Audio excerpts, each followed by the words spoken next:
Welcome to Bite at a Time Books Behind the Story, where we answer the questions you have about your favorite classic authors.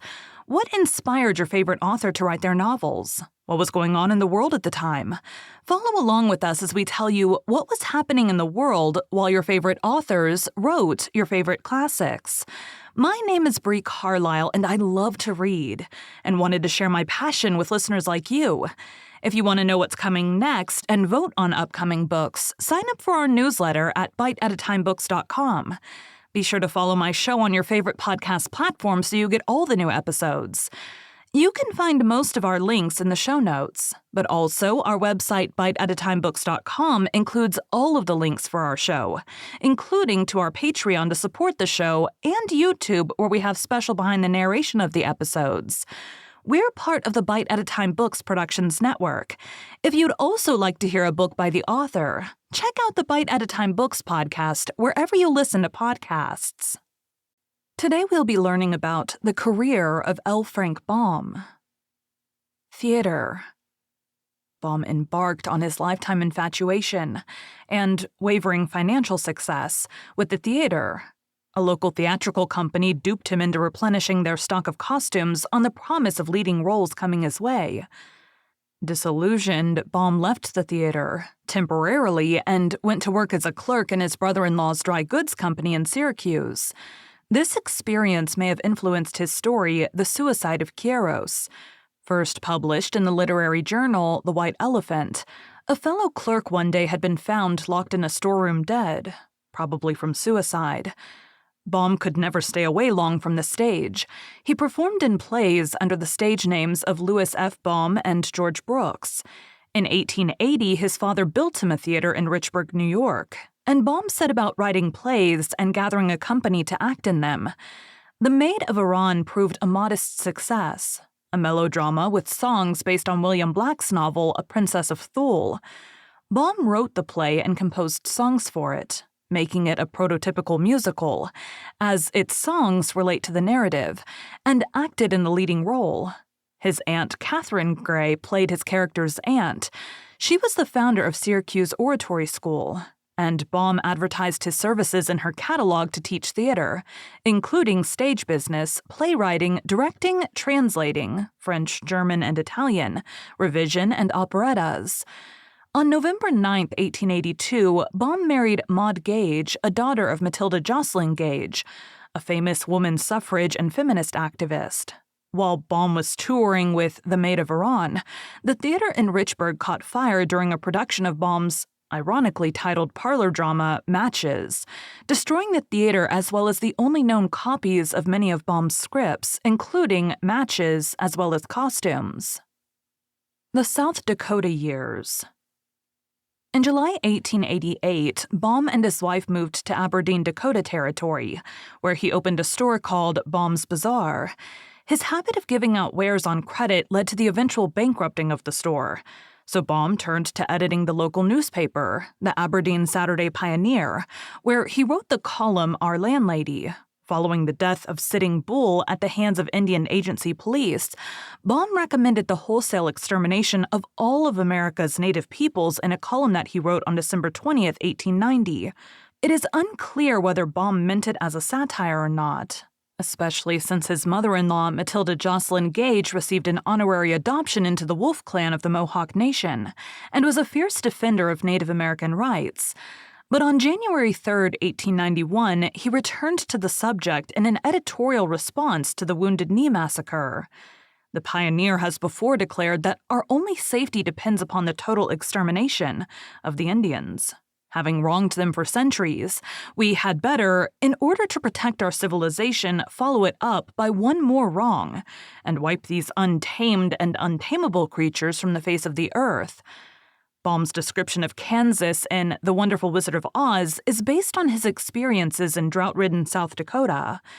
During much of this time, Matilda Jocelyn Gage was living in the Baum household. While Baum was in South Dakota, he sang in a quartet which included James Kyle, who became one of the first populist People's Party senators in the U.S. Writing. Baum's newspaper failed in 1891, and he, Maud, and their 4 sons moved to the Humboldt Park section of Chicago, where Baum took a job reporting for the Evening Post. Beginning in 1897, he founded and edited a magazine called The Show Window, later known as The Merchant's Record and Show Window, which focused on store window displays, retail strategies, and visual merchandising. The major department stores of the time created elaborate Christmas-time fantasies, using clockwork mechanisms that made people and animals appear to move. The former Show Window magazine is still currently in operation, now known as VMSD Magazine, Visual Merchandising plus Store Design, based in Cincinnati. In 1900, Baum published a book about window displays, in which he stressed the importance of mannequins in drawing customers. He also had to work as a traveling salesman. In 1897, he wrote and published Mother Goose in Prose, a collection of Mother Goose rhymes written as prose stories and illustrated by Maxfield Parrish. Mother Goose was a moderate success and allowed Baum to quit his sales job, which had had a negative impact on his health. In 1899, Baum partnered with illustrator W. W. Denslow to publish Father Goose, his book, a collection of nonsense poetry. The book was a success, becoming the best-selling children's book of the year. The Wonderful Wizard of Oz. In 1900, Baum and Denslow, with whom he shared the copyright, published The Wonderful Wizard of Oz, to much critical acclaim and financial success. The book was the best-selling children's book for 2 years after its initial publication. Baum went on to write 13 more novels based on the places and people of the Land of Oz. The Wizard of Oz, Fred R. Hamlin's musical extravaganza. 2 years after Wizard's publication, Baum and Denslow teamed up with composer Paul Tietjens and director Julian Mitchell to produce a musical stage version of the book under Fred R. Hamlin. Baum and Tietjens had worked on a musical of The Wonderful Wizard of Oz in 1901, and based closely upon the book, but it was rejected.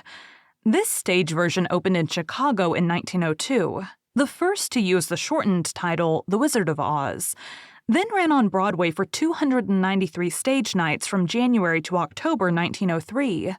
It returned to Broadway in 1904, where it played from March to May, and again from November to December.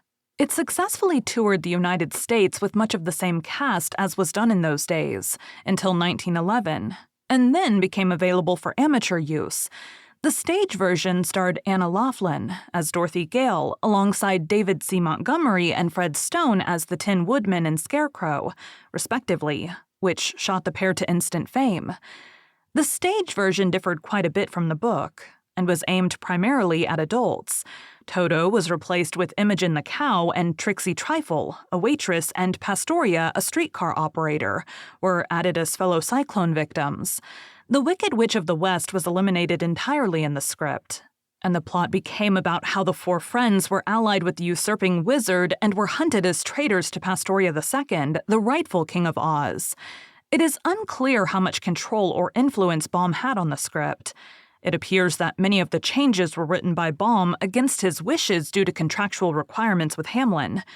Jokes in the script, mostly written by Glenn McDonough, called for explicit references to President Theodore Roosevelt, Senator Mark Hanna, Reverend Andrew Dancore, and oil tycoon John D. Rockefeller, although use of the script was rather freeform. The line about Hanna was ordered dropped as soon as Hamlin got word of his death in 1904. Beginning with the success of the stage version, most subsequent versions of the story, including newer editions of the novel, have been titled The Wizard of Oz, rather than using the full original title. In more recent years, restoring the full title has become increasingly common, particularly to distinguish the novel from the Hollywood film. Baum wrote a new Oz book, The Marvelous Land of Oz, with a view of making it into a stage production, which was titled The Wogglebug, but Montgomery and Stone balked at appearing when the original was still running. The Scarecrow and Tin Woodman were then omitted from this adaptation, which was seen as a self-ripoff by critics and proved to be a major flop before it could reach Broadway.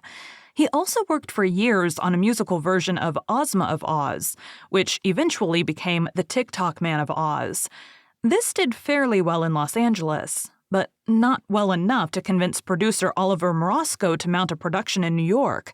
He also began a stage version of The Patchwork Girl of Oz, but this was ultimately realized as a film. Thank you for joining Bite at a Time Books Behind the Story today, while we answered some of the questions you have about one of your favorite classic authors. Again, my name is Bree Carlile, and I hope you come back next time when we answer more questions about one of your favorite classic authors. Don't forget to sign up for our newsletter at biteatatimebooks.com. Check out the show notes or our website biteatatimebooks.com for the links for our show.